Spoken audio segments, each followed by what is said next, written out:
Yeah, I like that sticker. Okay. Yeah, I agree. Go outside and do something? Yeah. Yeah, I do like things. that sticker.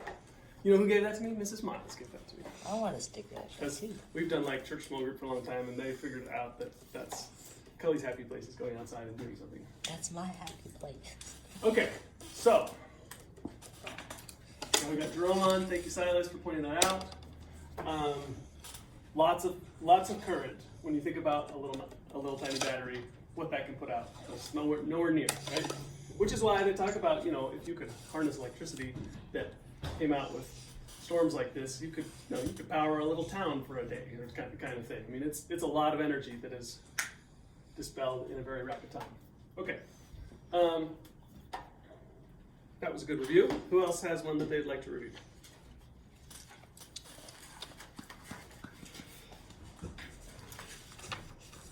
Matthew, I feel like you might have one for me. Can you pick one out for us? Let's go with number 5. 5. I mean, I feel like I kind of got it, but I just want to double check. Yeah. No, this isn't about like even you could be confident that you got it, but you could think this was tricky. Let's talk about it. What makes a resistor networks different from parallel networks? Okay. How did you go about answering that? What was your first? What did you come up with? So I drew a schematic diagram. There's a series resistor circuits, and this is a parallel circuits. And for a series resistor circuits, you have to go like from here to here to here to get to here. And then on a parallel circuit, you have lots of options to get to the final destination. Okay. I think that's a helpful way. There's multiple paths through, right, with the network, and they can start to feel pretty tricky, because they can be combinations of parallel and serial connection. Series. A serial connection. You guys. And you can have, so you can see that this starts to be, to seem sort of non-specific in terms of, well, okay, let's say my power source is right here,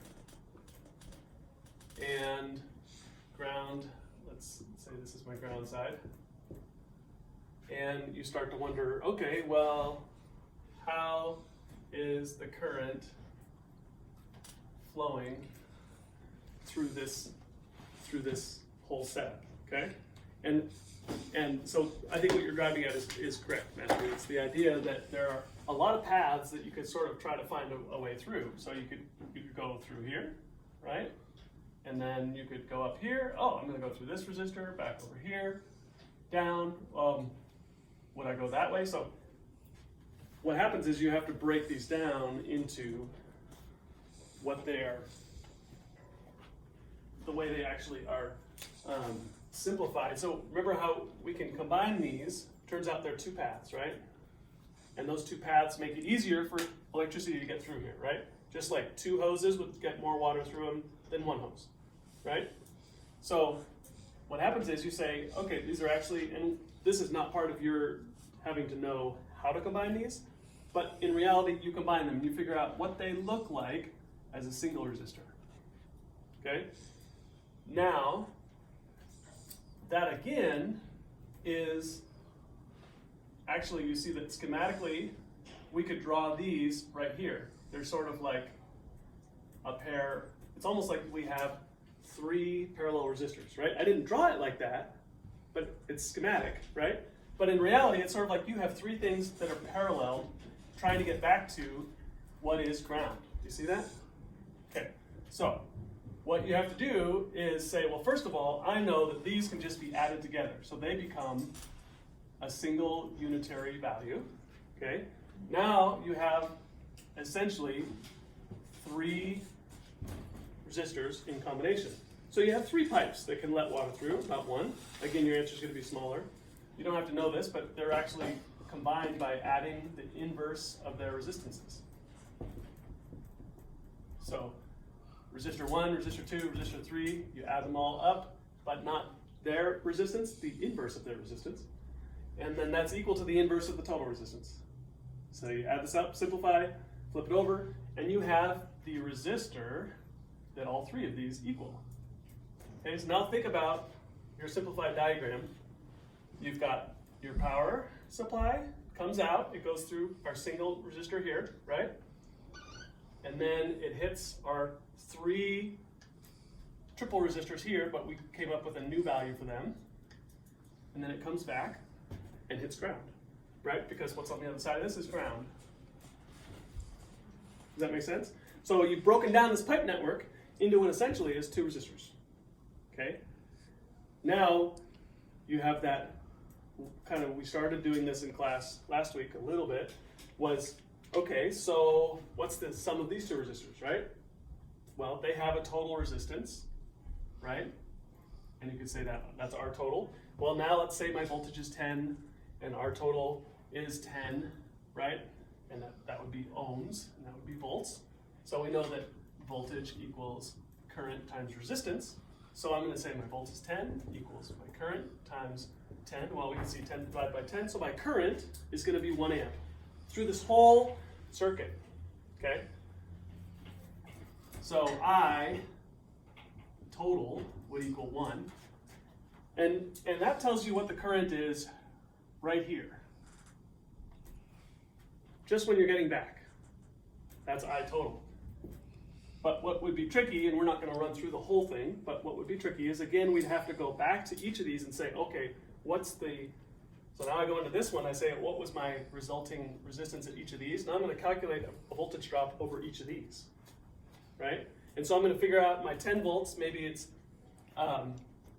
it drops to 6 volts after this, and after this set of 3, it drops the other 4 down to 0, okay? Sorry, it drops 4 here, the other 6 down to here. Okay, and now you can say, all right, well, I know that I'm dropping 6 volts over this here, so every single one of these on their input sees 6 volts, 6 volts, 6 volts, and on the other side, drops to 0. Now I can calculate a current through each one of these. Do you see how this is? It's complicated, but it's simple, right? Because you'd have to just step by step through it. That pipe network, or that electrical network diagram, right, sort of gets simplified, and then you back out to the complicated one step at a time. Because each one still follows that Ohm's law. So you can back calculate it out, and eventually you'll figure out, we know the total current here is the same as that one there. And then it's going to have to be the same here, right? Because this is still where all the flow has to go, right? So this is I total, but right here is not I total. And right here is not I total, right? Because the current's going to split between those two. Does that make sense? And then that we get back up to our I total, and then it's going to split across these 3 again, right? And then we realize, oh, well, this one here is really a pair. That pair is going to have the same current through it, but if those aren't the same resistances, there'll be a different voltage drop over each of those. Because V equals IR over and over and over. Ohm's law is kind of fun that way, because you just get to keep reusing it over and over. It's not like a new formula for every stage of the process. Okay, that was a little bit of a long answer, but a good review. Yes? I have another science question for you. It's not about the chapter review questions, but it's one I've been wondering about for a while. Okay, shoot. Okay. If it's a long one, I'll have to go. So, if you're familiar with the timber tear at Silverwood, Yes, I I'm am. wondering, so when it gets to like the top of the hill, does its momentum just carry it through the rest of the ride, or do they like send little shoots of energy to it? Nope. throughout the ride? Nope. It's entirely a potential energy. You'll notice that you never get, you may have one hill that gets back up higher again, but it never gets as high as the first one.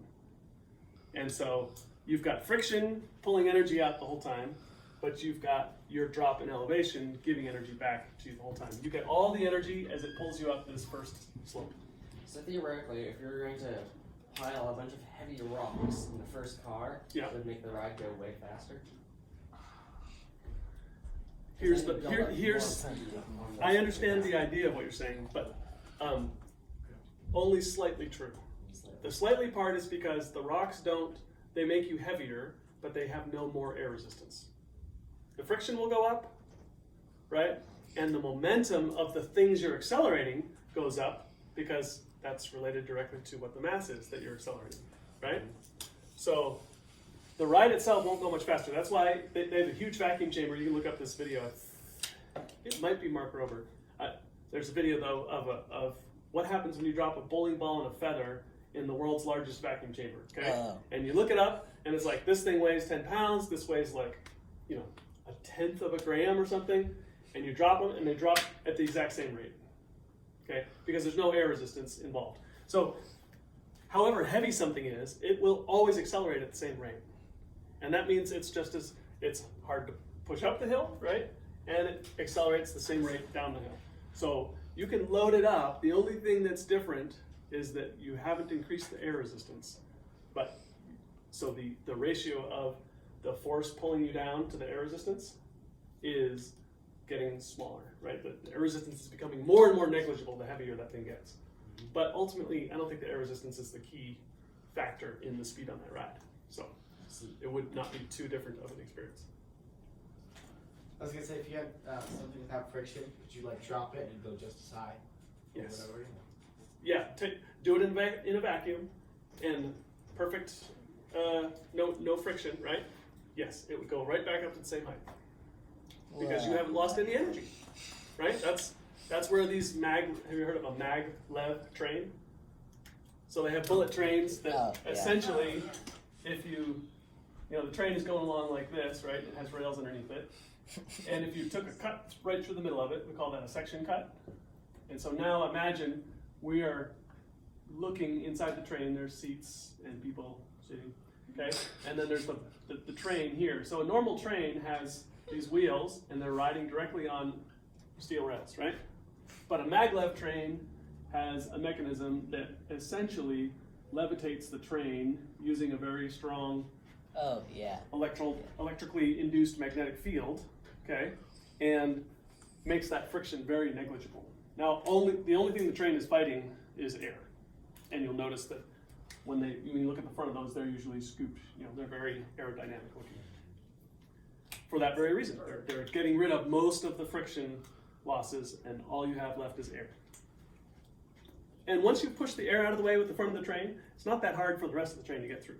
There's a little bit of effect where it's like the train air particles try to stick to the train, right? So there is a little friction along here, but it's not nearly what you see right at the front. So that's why trains are very efficient in general, right? Because they just have this long column, like a bunch of bikers lined up in a bike race. Right? You ever see that? Yeah. You got all these bikers and they're all like wheel to wheel to wheel to wheel, and it's why when they crash, it's a disaster, right? Because like a dozen riders go down. But they do that because the guy in front is taking most of the force from that air, and everybody behind is just like living in his little slipstream column that he's created. Okay,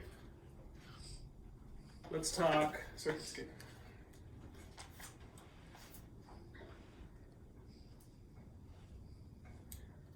I just want to, so I saw in some of your homework you guys were struggling a little bit still with the math, making it harder on yourselves than you need to, okay? So I just want to point out how to make that a little bit easier. So when you see something like 10 microamps, okay? Yes, you could say, oh well, okay, I want amps on top and microamps on the bottom, so I'm going to put amps on top, and then there's 1 million microamps. Microamps. Okay, and do a unit conversion essentially. That's really a hard way to do it. Not that it's incorrect, because it is. It's correct. But it's a lot easier just to realize this is kind of like a little factor that you could just translate as times 10 to the minus 6 from that table, okay? And now what you avoid is, I had problems where people have like 0.0000691 times 1, and this is the resistance, and this is the current or something. And the question is, what's the voltage, right? But this is really a lot easier just to say 1, 2, 3, 4, 5, 6, 6.91 mega amps. Sorry. Yeah, amps.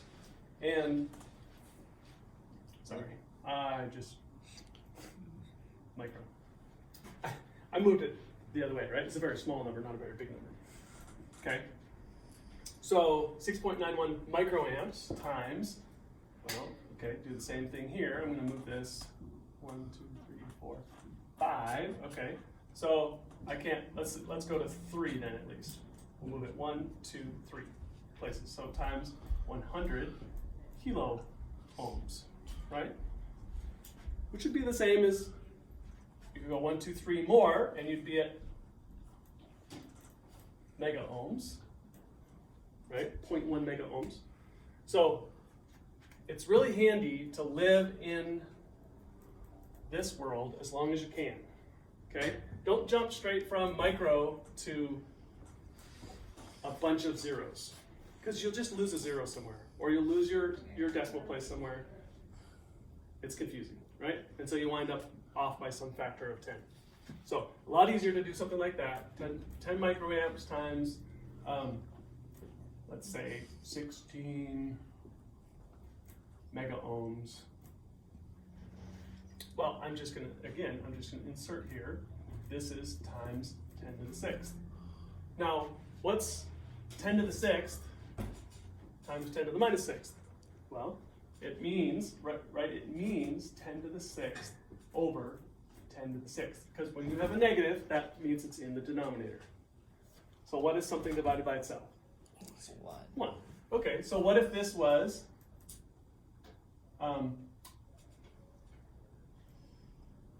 pico amps?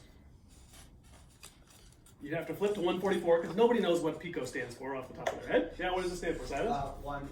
10 to the 12th. 10 to the 12th or 10 to the negative 12th? Negative 12. Okay. It doesn't matter if it's standing for positive. Right, so it's 10 to the negative 12 now. Okay. So that means I have 10 to the 12 right here, right? It's 10 to the 12 in the denominator. Okay, so what does that turn into? How do you handle exponents that are divided? Subtract them. Yeah, right. So what we have here is, this is the same thing as saying 10 to the 6 minus 12, which is? Minus 6, yeah. So really what you're saying, and that makes sense, right? You've got a bigger number in the bottom than the top, you should wind up with a big number in the bottom. So that's really equal to 10 to the minus 6. So you haven't had to mess around with all these big, long numbers of zeros and getting lost in them, okay? So when you do these problems, let's just take one for example. Let's do 10. It says determine the voltage needed to run a current of 105 milliamps through a resistance of 75 micro ohms. Okay, so first of all, I just say V equals what? Here. Here. That's one way of saying it. Okay, V equals IR. Okay, what's our voltage? That's a good question. We don't know, right? That's what the problem's trying to do. So V equals, Question mark. what's I? 128. 128 what? No, that's the wrong problem. It's 105.5 105. milliamps. 0.5 milliamps. Okay? And then what do I do 75. next? 70. Then the resistance 75 micro. Times, I'm going to plug in for R. Oh, yeah. Yep, and it was 75 micro 75 ohms. micro ohms. Okay, so Kaya, help me with this first one here. This becomes 105.5. What do I put in place of milli?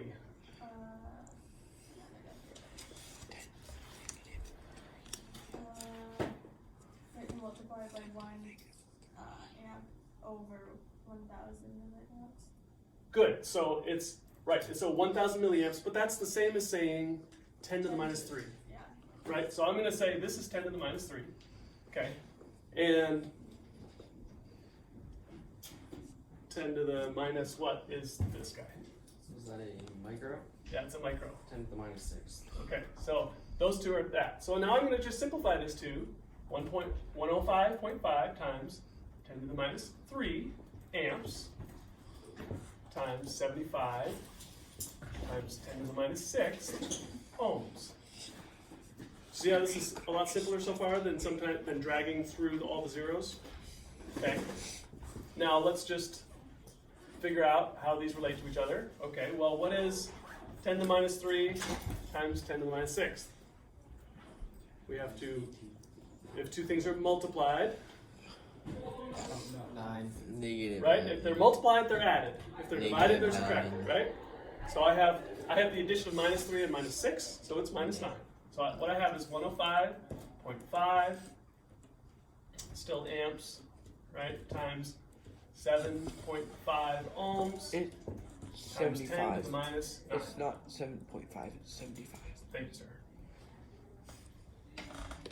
So, now all you have is a simple problem of multiplying 105.5 with 75, okay? And then combining it with that. So let's do that really quick. This is going to be, somebody have a calculator handy? 7. I mean, it's going to be about 7,000. I mean, it's gonna be 7,000, it might be almost 8,000. 900. What is it? 7,910? 7,910, okay, times 10 to the minus 9. 7,912.5. And that's volts, right? Because that's what we're looking for. There. Now, the last piece of this is what is your answer wanted in? Usually, so this would be, if you looked at the minus 9, I don't even know that off the top of my head. What, does it even have It minus 9? doesn't want it in the negative 9. What's that? It wants it in Micro. micro. Volts. Okay, good. So you can see if I multiplied this by 1,000, if I took what's happening in here is there's really a 10 to the minus 6 and a 10 to the minus 3. Remember that? So maybe it wasn't helpful that we did that. So let's just remember that this is volts times, and then they're both times 10 to the minus 3 times 10 to the minus 6. So I keep them, I'm going to say I'm not adding them yet. I'm going to let this be, this is my micro, right? So I've just put that back in at the end. 7,910 micro volts. Still have times 10 to the minus 3 left over. Well, what is 10 to the minus 3? It moves the decimal place 3 places to make it smaller, right? So I'm going to go from here, 1, 2, 3. Okay, so what I really have is 7.9 microvolts. 7.91. There's some picky people in this class. The book says that that's the answer. You can't. 7.5. Okay. My point here is we went a little bit roundabout, but these are your friends, okay?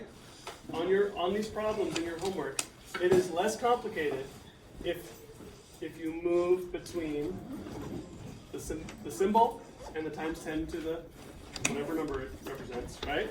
And then combine your exponents and carry those exponents with you, right? Carry that piece with you until you have to simplify at the end. Okay. Do you want to So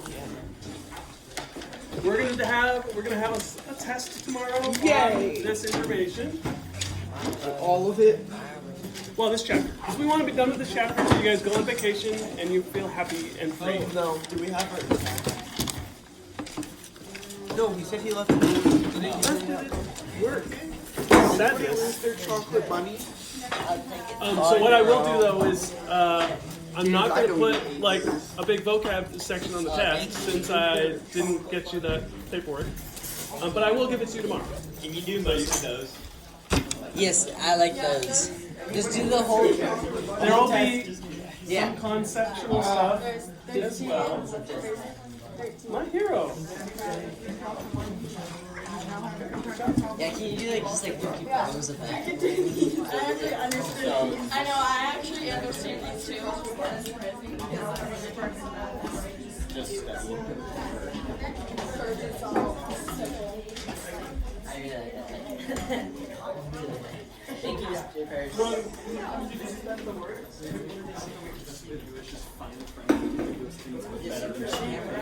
No,